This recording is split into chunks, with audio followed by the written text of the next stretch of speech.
நான் சொல்லக்கூடிய கதைய வந்து ஃபுல்லா தெரிஞ்சுக்கணும்னா, அந்த வீடியோவ கன்டினியூவா பாருங்க. இல்லன்னா நீங்க தான் வருத்தப்படுவீங்க பார்த்துக்கோங்க.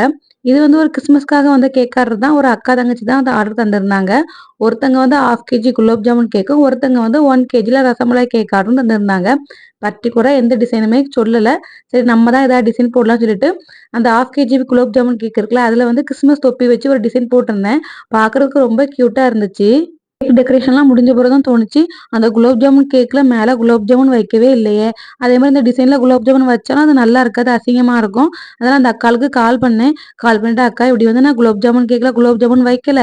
அத உங்களுக்கு தனியா பாக்ஸ்ல போட்டு தரவா? இல்ல நீங்க 2 பேரும் ஒண்ணா தான் கேக் கட் பண்ணுவீங்களான்னு?" கேட்டேன். அவங்க ஆமாம்மா ஒண்ணா தான் கட் பண்ணுவோம்னாங்க. அப்ப அந்த ரசமலாய் கேக்ல வச்சு குடுக்கவா? நீங்க வந்து கட் பண்ணிட்டு சேர்ந்து மிக்ஸ் பண்ணி சாப்பிட்டுக்கோங்கன்னேன். அவங்களும் சரின்னு சொன்னாங்க. அதனால ரசமலாய் கேக்லயே வந்து நான் குலோப் ஜாமுனையும் வந்து டெக்கரேஷனுக்கு வச்சுட்டேன். ஆனா பார்க்கறதுக்கு அந்த கேக் வந்து ரொம்ப கியூட்டா அழகா இருந்துச்சு. உங்களுக்கும் பிடிச்சிருக்கான்னு சொல்லுங்க.